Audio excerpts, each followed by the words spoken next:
Irmãos, com a paz do Senhor, abra a Bíblia no livro de Cantares. Cântico dos Cânticos, Cantares de Salomão, como queiram. Está na divisão dos livros poéticos da nossa amada Bíblia Sagrada, capítulo de número 5. A partir do versículo de número 2. Aproveitar que os irmãos já estão em pé. A tradução que eu possuo diz assim: Eu dormia, mas o meu coração velava. Eis a voz do meu amado que estava batendo. Abre, irmã minha, amiga minha, pomba minha imaculada, porque a minha cabeça está cheia de orvalho, os meus cabelos das gotas da noite. Ela responde: Já despi as minhas vestes, como as tornarei a vestir? Já lavei os meus pés, como os tornarei a sujar? O meu amado meteu a sua mão pela fresta da porta, e o meu coração estremeceu por amor dele. Eu me levantei para abrir ao meu amado. As minhas mãos destilavam mirra, e os meus dedos gotejavam mirra sobre as aldravas da fechadura. Eu abri ao meu amado, mas já o meu amado se tinha retirado e se tinha ido. A minha alma tinha se derretido quando ele falara. Busquei-o e não o achei. Chamei-o e não me respondeu. Acharam os guardas que rondavam pela cidade. Espancaram-me e feriram-me. Tiraram-me o meu manto, os guardas dos muros. Conjuro-vos, ó filhas de Jerusalém, que se achardes o meu amado, lhe digais que estou enferma de amor. Amém. Pai eterno, em nome de Jesus, na tua presença santa nós estamos, nessa que é a última noite da campanha, cujo tema é vivendo a plenitude do Espírito Santo.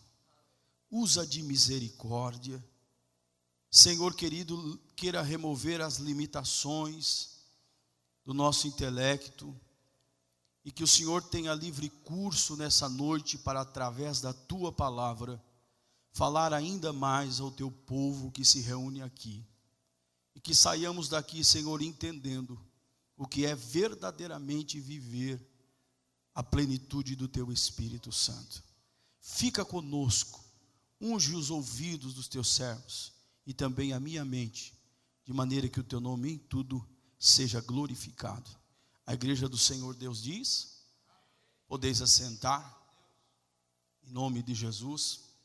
Agora sim quero dizer da minha alegria de poder estar com os irmãos mais uma vez. É sempre um privilégio, uma alegria que Deus nos concede de estarmos com os irmãos. Não obstante as nossas atividades no setor, agora é um novo setor do Jaqueline, mas sempre que podemos estar aqui, a convite ou por livre e espontânea vontade, é um prazer rever os irmãos e servir a Deus juntamente convosco. Quero agradecer o canal, que é o evangelista irmão Lucas, que Deus continue abençoando sua vida, sua esposa, a irmã Tamires, a Helena, Deus abençoe poderosamente, os obreiros do Senhor da minha retaguarda, companheiros, pela acolhida, a cada um dos irmãos. Tenho certeza que o Senhor Deus, por sua infinita bondade, e como lhe é de costume não reunir o seu povo em vão, vai certamente continuar nos abençoando, e ao sairmos daquela porta para fora, sairemos dizendo: grandes coisas fez o Senhor por nós, e por isso nós estamos felizes, estamos alegres. Queridos irmãos, eu confesso que também era um erro meu, que eu considero um erro, de deixar de lado este livro da Bíblia Sagrada, que é chamado de Cantares de Salomão, um dos 3 escritos atribuídos a Salomão, escritos completos, porque ainda temos o Salmo de número 72 e o 127 que são atribuídos a ele. Muitos, por não compreender a linguagem romântica e até de certo ponto erótica desse livro, nunca fazem dele sequer base para o seu devocional, porque é um livro romântico, é um livro de certa forma, como disse, erótico, mas o Espírito Santo de Deus, que nos leva a entender a Bíblia Sagrada, não como um livro qualquer, de que simplesmente nós devemos ler, e sim, o Espírito de Deus nos direciona a meditar nele e entender que aqui estão os exemplos mais ricos, os conselhos mais sábios, o alimento mais nutritivo para a alma, conseguem, se colocando na mão do Santo Espírito de Deus, tirar lições maravilhosas desse livro que é chamado de Cântico dos Cânticos, ou Cântico Supremo, o maior de todos os cânticos. Quando nós olhamos para a Bíblia Sagrada, dentro desse livro, nós temos que entender, primeiro, aquilo que se chama de literalidade do texto em si. Literalmente, aqui é um poema em que Salomão, ele escreve para celebrar o seu grande amor, sua grande paixão, que era a Sulamita. Mas dentro da literalidade, que quem sabe julgava Salomão estar escrito só como por base da sabedoria que ele recebera de Deus, quem sabe mal sabia ele que ele estava oferecendo um rico livro de grandes exemplos para a igreja do Senhor, inclusive para o século 21 em que nós estamos vivendo. Então, primeiramente, trata-se de um amor de um homem por uma mulher, Salomão e a Sulamita.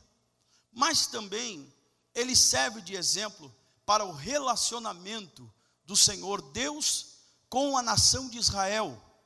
Deus se relaciona com Israel como Iavé e também como Adonai. Iavé fala da faceta salvadora, ajudadora, curadora do nosso Deus. O Deus que é provedor, o Deus que é paz, o Deus que sara, o Deus que é nossa bandeira, que peleja as nossas pelejas, o Deus que é nosso pastor, o Deus que nos santifica. E Iavé fala da forma salvadora em que o Senhor ele opera em favor de nós, e por essa faceta nós devemos louvar pelos seus feitos. Mas Adonai quer dizer Senhor. Deus não queria só ser reconhecido como Salvador, como 193, como o SAMU, o socorro só bem presente no dia da angústia. Ele também queria ocupar o centro na vida de cada um individualmente, da família, dos clãs, das tribos e de todas as nações de Israel. Adonai significa Senhor. É o Senhor, Ele é o Senhor da nossa vida. É Ele que manda, é Ele que desmanda. Ele cura, Ele fere. Ele faz descer a sepultura e faz dela subir. Ele tem o controle. Deus se relacionava com o seu povo e também nesse relacionamento dá-nos a entender que o pacto que Deus tinha com Israel era como um pacto de compromisso marital. Israel é como fosse a esposa de Adonai, de Iavé. Era esse relacionamento, aqui prefigurado no livro de Cantares de Salomão. Pastor, eu acho que o senhor está se equivocando. Não, eu falo com base bíblica. A Bíblia Sagrada vai dizer que depois que o Senhor chama Abraão, desenvolve um relacionamento com a sua posteridade, coloca na terra prometida, lhe abençoa com todas as bênçãos, faz notório o seu poder, eles começam agora a conhecer ou a praticar a chamada apostasia. O que é apostasia? Nada mais é do que o abandono da fé. Aí o Senhor Deus vai usar os seus profetas para trazer de novo para si esse compromisso que Israel, a esposa de Deus, havia abandonado. E um dos profetas, chamado de profeta menor, por nome de Oséias, é um dos profetas dos mais dramáticos da Bíblia Sagrada, porque Deus deu uma ordem a ele, que não é qualquer um de nós, que muitas vezes nos dizemos profetas, faríamos, para que Israel entendesse qual era a situação que eles estavam vivendo. Deus disse para o filho de Diblaim, Deus disse para Oséias, que ele fosse e procurasse uma mulher de prostituição. É a Bíblia quem diz que ele então vai e casa-se com Gomer, e esta mulher era uma mulher de difícil vida fácil, uma mulher leviana, uma mulher que não honrava os seus compromissos maritais. Veja bem que o Senhor Deus usa o profeta para que o profeta desse a entender à nação que o marido estava no seu lugar, esperando a esposa para um compromisso selado, renovado, estreitado com o seu marido. Aí a Bíblia diz que Oséias, ele se aliancia maritalmente com Gomer, e desse relacionamento vão lhe nascer 3 filhos, que segundo a sua ordem seria, o primeiro filho a nascer desse relacionamento era Jezreel. Jezreel significa o Senhor espalha.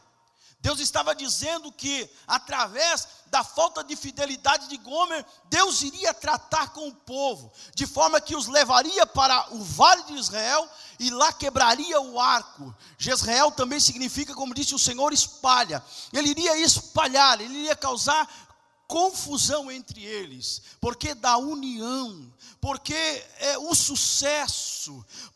sucesso na guerra não dependia, como também nos nossos dias não depende de nossas habilidades profissionais, de nossas habilidades bélicas, da forma como nós encaramos a vida é que espera em qualquer situação. O que depende de nós para sermos vitoriosos, para termos o nosso arco entesado na direção do nosso adversário vencendo, é uma estreita comunhão com o marido, aleluia, é um estreito compromisso, aliança inquebrável com o marido, e esse marido para Israel se chamava o Senhor Deus Pai, o Todo-Poderoso. Quem está entendendo isso aqui? Quem está entendendo? Preste atenção e você vai entender. Mas a Bíblia diz que nasceu um outro filho, na verdade o segundo foi uma filha, que significa Lo-Ruama, que significa sem misericórdia. Já pensou, irmão? Viver espalhado e sem a misericórdia, por causa de amores, por causa de namoros extras. Já pensou viver, desprezar a vitória que o marido tem para dar, a provisão que ele tem para dar e a misericórdia?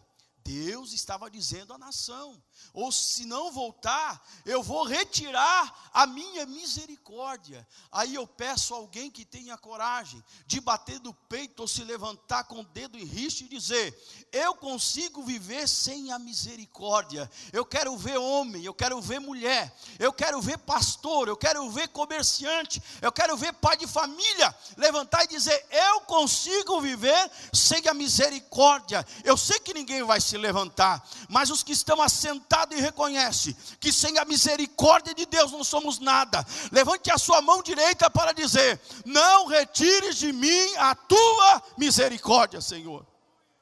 Lo-Ruama, sem misericórdia. E nasce um terceiro, e o terceiro agora um menino, e Deus mandou pôr o nome do filho de Lo-Ami, que significa não povo meu. Deus estava dizendo: eu não reconheço mais como povo, dado o afastamento, dado o distanciamento, eu não reconheço mais como povo. Pedro vai dizer que nós outrora não éramos povo, agora diz: vocês agora são povo. Antes vocês não eram povo de Deus, agora vocês são povo de Deus. Antigamente vocês eram só povo, agora vocês são povo de Deus. A diferença está no original.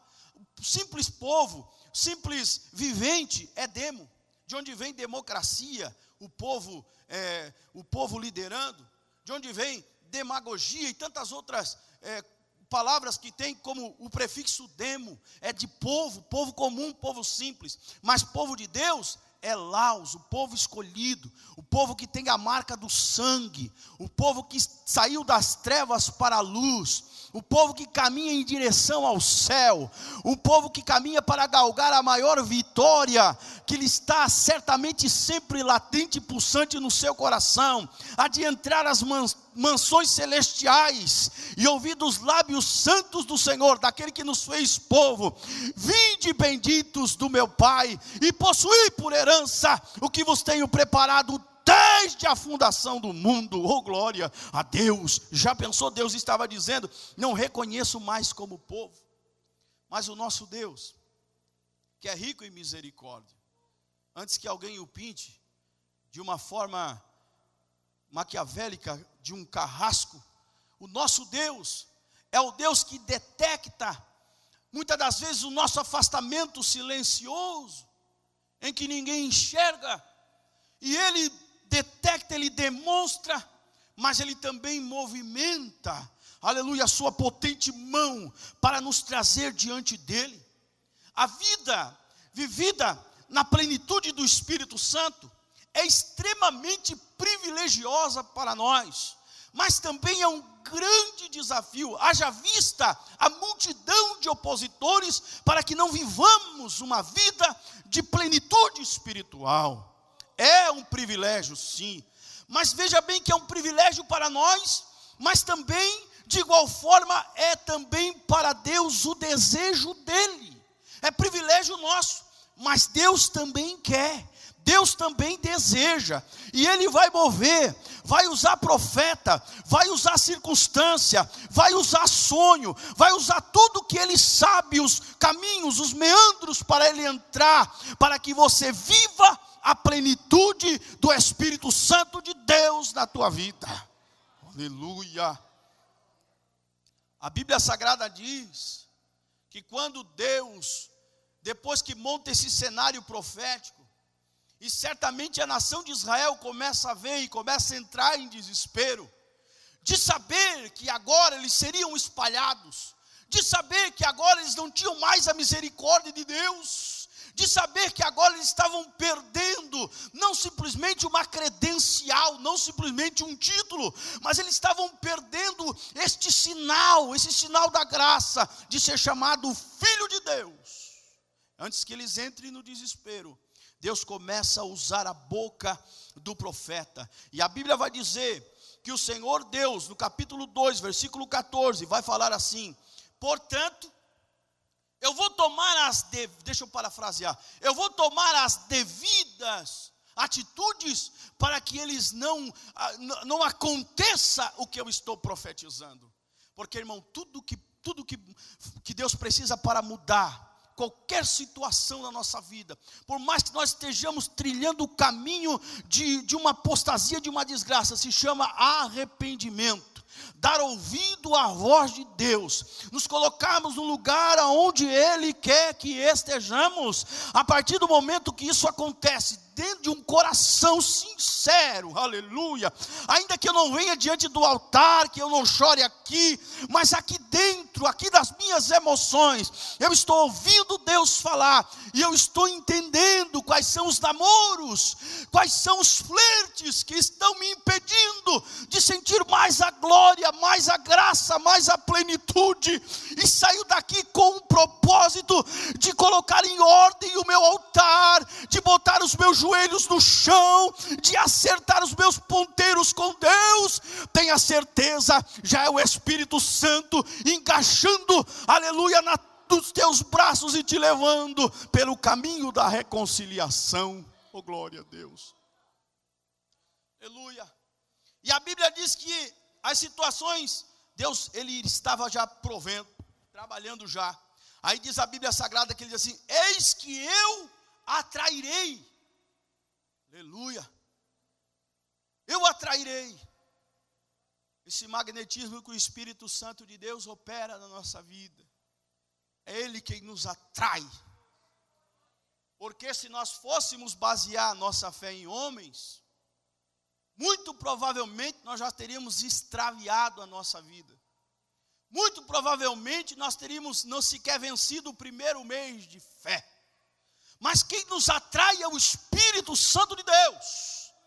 Eu tenho certeza absoluta que cada um dos senhores e senhoras que vieram aqui esta noite, não obstante a gentileza que é própria, peculiar dos homens de Deus aqui do altar, você não veio aqui por causa dele, você foi atraído pelo Espírito Santo de Deus. Primeiro o Senhor atrai, e depois Ele vai fazer o quê? Ele vai levar para o deserto. Uma irmã um dia me procurou e disse: pastor, estou passando o deserto, o diabo me botou no deserto. Não, o diabo não bota ninguém no deserto, pode ter certeza disso. O inimigo não faz isso com ninguém. Ele oferece as belezas, os jardins, as coisas.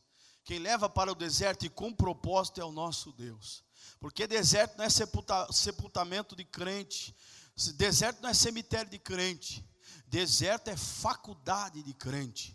Deserto é onde você passa e sai polido, sai brilhando, com as arestas aparadas, mais crente, mais fiel, com mais compromisso com Deus, vitorioso, com uma experiência a mais para contar. Glória a Deus. Ele atrai para o deserto. Aleluia. Eu vou profetizar pela palavra. Tem algumas pessoas aqui passando no deserto. E por mais que você não entenda, só sente o sol que castiga, só sente a noite escura e a solidão, e você não está vendo, mas você tem alguém, aleluia, que quer você em plena comunhão com Ele, trabalhando na tua vida, no teu coração. Nessa noite, em nome de Jesus de Nazaré, o tema foi escolhido, eu não posso fugir dele. É vivendo na plenitude do Espírito Santo. É esse deserto que você está passando que te trouxe à casa do Senhor aqui nessa noite. É esse deserto que você está passando que está te levando a acordar às madrugadas para buscar a Deus. É esse deserto que você está passando que te leva a abrir a palavra de Deus e muitas vezes sem entender o que está lendo, chora, soluça e pede de Deus um socorro. É esse deserto, é a escola de Deus, é você mais perto dele.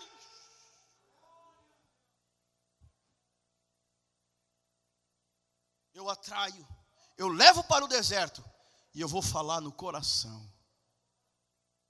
Está dizendo aqui, eu vou falar o coração. Sabe o que é? Pastor, o que é falar o coração? É o Espírito Santo fazendo você lembrar. É o Espírito Santo fazendo você lembrar da época do desposório, da época, aleluia, do primeiro amor. É lá no deserto. Aleluia, ele está falando no coração, você rememorando, que tempo glorioso, não tinha culto ruim, não tinha tempo ruim, a bicicleta podia estar escapando para o chavante, mas ela estava arranhando a frente da igreja, estava eu e a minha família para adorar a Deus. Glória a Jesus.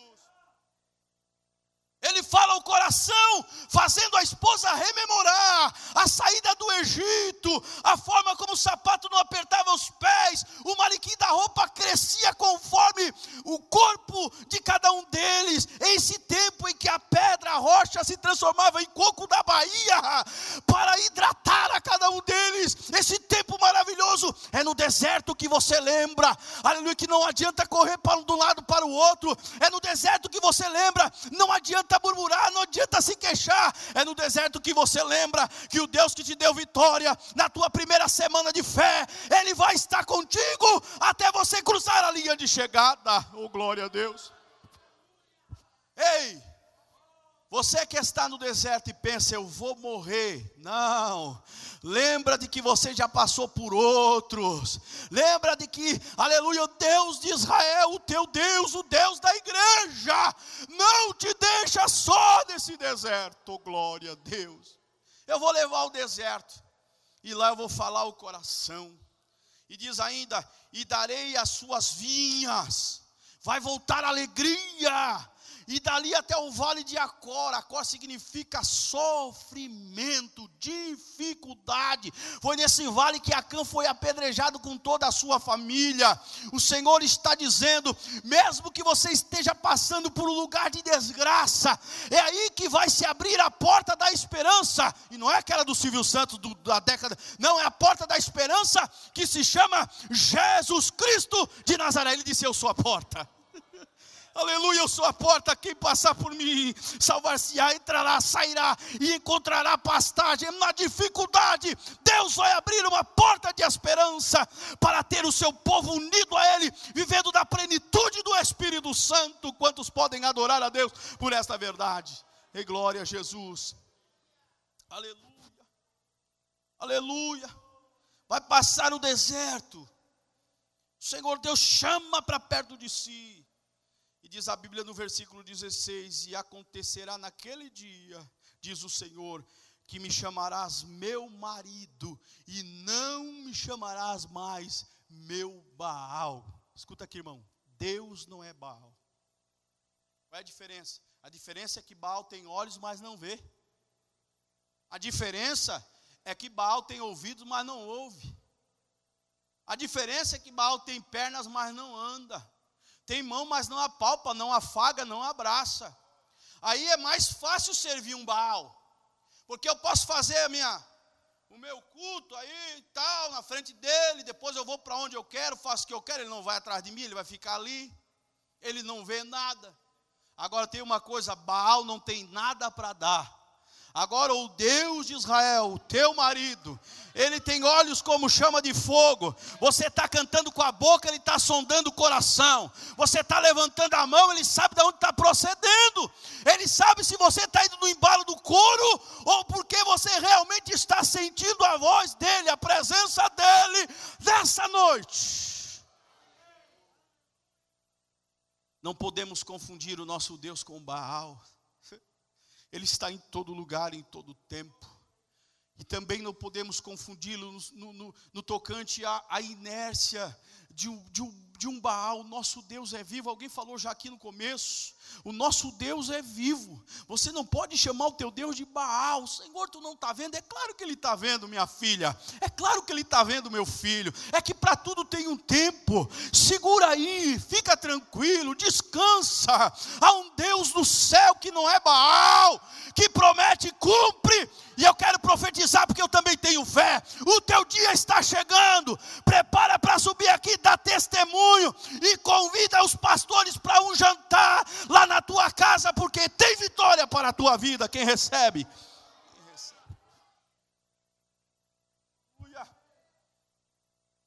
Versículo 20. Meu Deus, eu vou encerrar. Olha aí.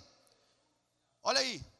Desposar-te-ei comigo em fidelidade, e conhecerás o Senhor.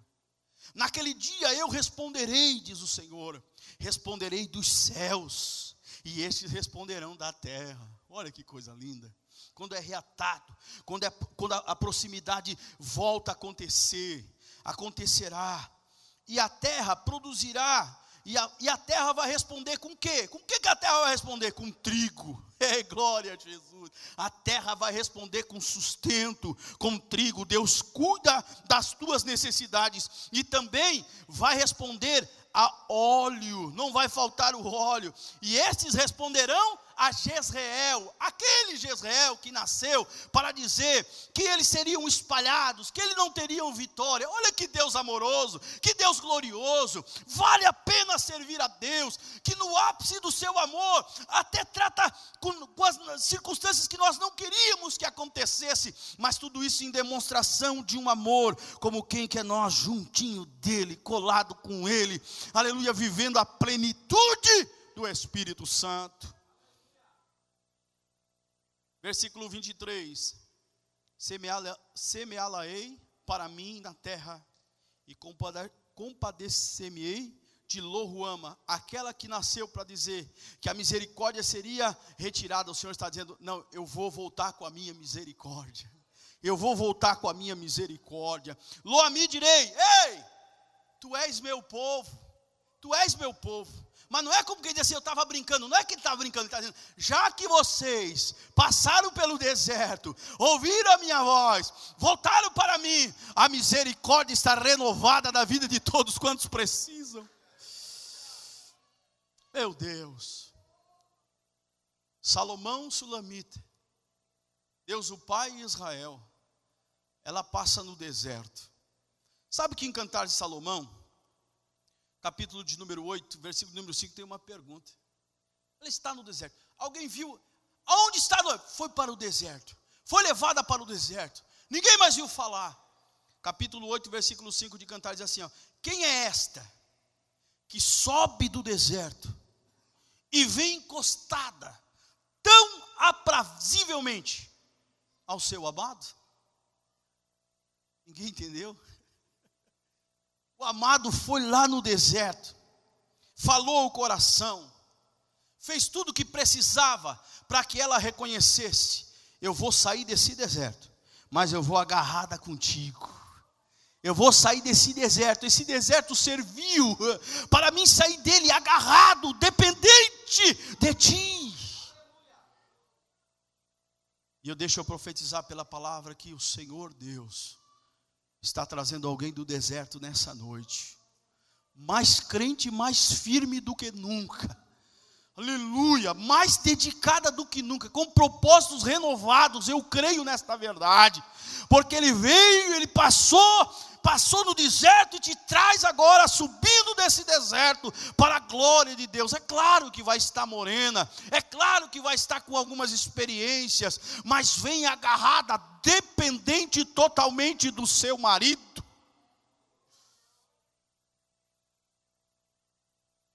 Meu sogro faleceu já fazem quase 2 anos. Tudo que a minha sogra fazia era só cuidar dele. O mais era tudo ele que fazia, tudo, as demandas extras, tudo ele que fazia. Aí o meu sogro partiu. E hoje ela encontra uma dificuldade tremenda, porque o meu esposo partiu, para fazer as coisas que ela não era acostumada a fazer, porque era ele que fazia. E isso oferece para nós uma ilustração muito tremenda. Nós, tudo que precisamos, enquanto igreja, esposa do Senhor, é agradar a Ele, é tratar bem Ele, é ter o tempo que Ele merece, é desenvolver essa intimidade com Ele. E as questões extras aí, porta que estão fechadas, enfermidade e tudo mais, pode ter certeza que Ele se carrega de fazer. E a melhor notícia é que Ele não morre, nem sequer dorme, nem tosqueneja. Aquele que te guarda é o teu marido. Tão somente cuida bem do teu relacionamento com Ele. Como? Vivendo a plenitude do Espírito Santo na tua vida. O que é a plenitude do Espírito Santo? No meu entender, à luz da palavra, é ter intimidade com Deus. É simples e puramente ter intimidade com Deus. E no texto que nós lemos, a palavra do Senhor vai nos dizer, e eu termino agora, porque encerrando com a igreja, que o noivo, ele vem se aproximando, e a noiva está dormindo, mas ela velava com o coração. E o noivo vem, e ela ouve a voz dele, dormindo, ela ouve a voz dele. Isso aqui fala de uma igreja, em que, por muitas labutas, muitas dificuldades, lutas que se renovam a cada dia, muitas das vezes cansa.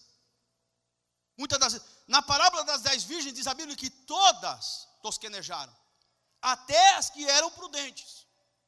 Então o erro, o pecado não está em se cansar. Quem sabe tem muitas pessoas cansadas aqui espiritualmente, mas o que manda é o coração estar velando. Meu coração velava, mas a Bíblia diz que a voz do meu amado, que estava batendo na porta, velava com o coração, mas já não tinha mais força por estar cansada de abrir a porta para o seu esposo. Jesus tem batido em muitas portas. Na igreja de Laodiceia, 3:20 Apocalipse, todo mundo conhece, que ele batia a porta e dizia: alguém abre, que eu quero entrar para cear com ele comigo. Ainda nos nossos dias, essa verdade se renova, porque há muitos cansados, muitos julgando que já fizeram o suficiente, mas o amado, em busca de uma intimidade, ele se aproxima, e muitas vezes quer interromper o nosso sono, quer mudar os nossos projetos, quer alterar a nossa agenda, mas nós vamos com as nossas desculpas, como quem diz. Ele diz ainda: eu estou aqui fora, eu estou com o meu cabelo encharcado de sereno, dizendo que ele estava insistindo. Mas a Bíblia diz que ela disse assim: eu já despi as minhas vestes, eu já fiz a minha parte, como tornarei a vestir as vestes? Ela dá a segunda desculpa para não abrir: já lavei os meus pés, como tornarei a sujar? Irmãos, vocês lembram do capítulo 13 de João? A Bíblia diz que o Senhor Jesus Cristo deixou as suas vestes rabínicas de lado e se envolveu numa toalha como fosse um escravo. E ele pôs uma bacia com água e começou a lavar os pés de cada um dos discípulos, inclusive de Judas. Quando ele chegou em Pedro, Pedro disse: de forma nenhuma lavarás os meus pés. E ele disse então: se eu não lavar os teus pés, tu não tem parte comigo. O que é isso? Jesus estava dizendo assim, ó, se eu não te dar o exemplo, tu não vai ter o encargo de também fazer pelos outros. Vê se você me entende. Pedro não poderia fazer pelos outros o que Jesus não fez por ele. Mas como Jesus fez por ele, ele teria também o compromisso de fazer pelos outros. O que Jesus fez por ti, faça pelos outros. Se Jesus te compreendeu, compreenda. Se Jesus te perdoou, perdoa. Se Jesus te estendeu a mão, estenda a mão. Ah, não lava o meu, então dá um banho em mim. Não, ninguém precisa, já estando limpo, somente lavar os pés. Mas ela já havia lavado os pés. Isso fala de muitas pessoas, ou por que não dizer igrejas, que no alto da sua autojustificação, parece que estão esquecendo que o favor maior é o sacrifício de Jesus. Não, pastor, vem cá e olha o meu joelho, vem como é grosso. Glória a Deus por isso, mas isso não quer dizer nada. O que lava os nossos pés é o sangue de Jesus. O que lava os nossos pés é o sacrifício vicário substitutivo do Senhor Jesus Cristo de Nazaré.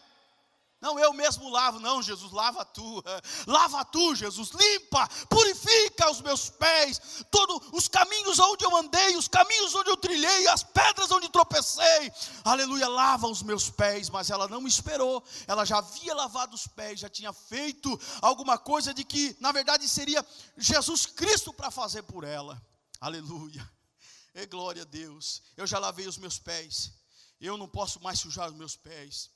Mas o meu amado meteu a mão pela fresta da porta. Aí o negócio ficou estreito. Aleluia. Quando todas as palavras que o Senhor Deus pôr na boca do profeta, do poeta, de quem quer que seja, não funcionar, aleluia, então ele vai mostrar a maior atitude de amor. Certamente quando ele pôs a mão na fresta, obviamente que deu para ver as mãos. E quando nós fechamos a porta e não queremos abrir, Jesus Cristo então, o nosso noivo amado, Ele quer que nós vejamos as suas mãos. O que tem nas mãos dele? Aleluia. Capítulo 14, versículo 6 de Zacarias. E se alguém lhe perguntar, que feridas são essas nas suas mãos? Responderás, são feridas com que fui ferido em casa dos meus amigos. Aleluia. Maior amor que esse não tem. É esse amor que nos faz nos levantarmos, aleluia, do nosso comodismo, nos levantarmos da nossa autojustificação e ir em busca de Jesus Cristo, sair ao encontro dele. Não dá para viver sem ele. A maior prova de amor, ele deu, as suas mãos estão feridas e ele feriu por mim. Fique em pé comigo, ele feriu por mim. Oh, aleluia. Meu Deus. Aleluia. Aleluia. E ela sai correndo. Aonde está ele? Mas ele não estava mais. Oh, Isaías diz, buscai ao Senhor enquanto está perto. Invocai-o. Buscar enquanto se pode achar. Invocai-o enquanto está perto. Chegará um dia que muitos procurarão e não mais o encontrarão. Mas eu louvo a Deus, aleluia, que eu tenho também essa fé, essa certeza, essa esperança, que o meu nome estará junto com os de vocês, de cada um de vós, contado com aqueles que Jesus saiu e levou com eles para as habitações celestiais, para celebrar as bodas do Cordeiro, a entrega das recompensas. Que dia lindo, dia maravilhoso será. Viver a plenitude do Espírito Santo é ter intimidade com o nosso Senhor. Intimidade. E aqui aponta para quase que forma erótica, mas isso prefigura, ilustra essa intimidade com o Senhor Jesus. Tudo que Jesus quer, mais do que qualquer coisa, é que sejamos íntimos dele. E isso é viver a plenitude do Espírito Santo. E eu quero crer que nessa noite Deus falou. Se não falou com mais ninguém, mas eu confesso que comigo Ele falou.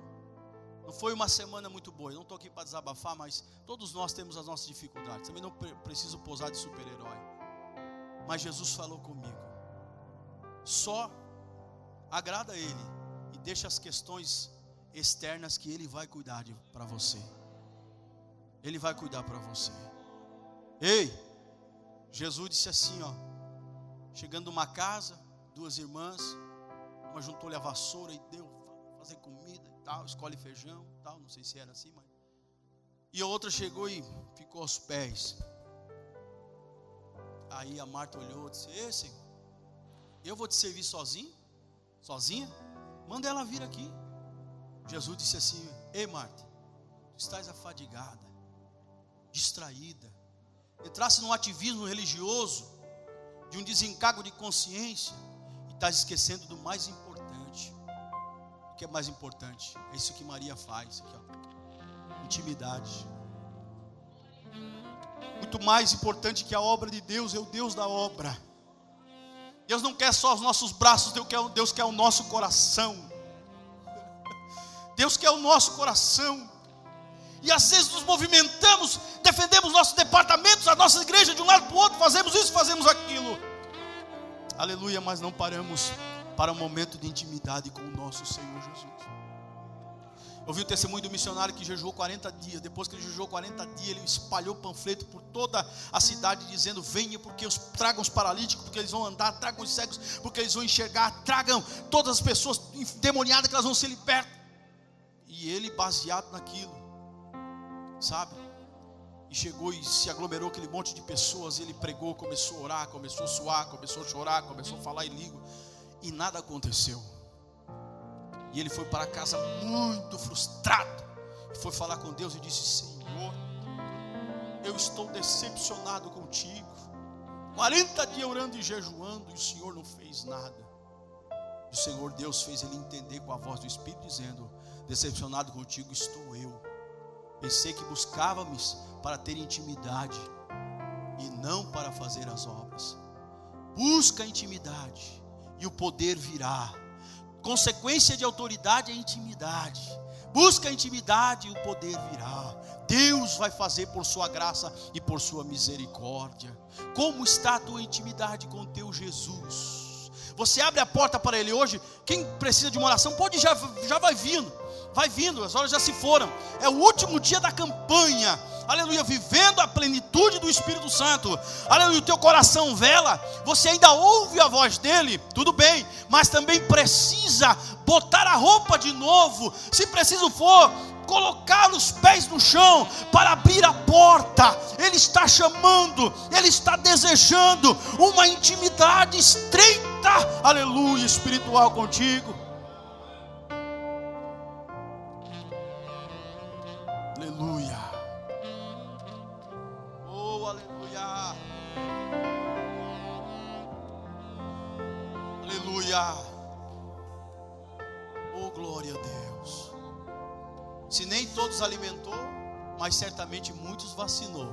Então glória a Deus, porque a palavra nunca volta vazia.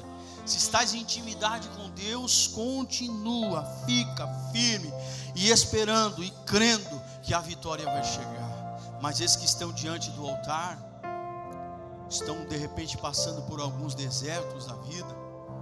Aleluia. Mas nessa noite estão abrindo a porta e o noivo está chamando. E glória a Jesus. Intimidade, plenitude do Espírito. Pai eterno, Pai celestial,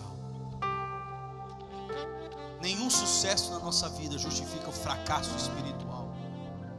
Senhor, nada do que a gente pode ganhar justifica, Senhor, aquilo que nós podemos perder por ganhar.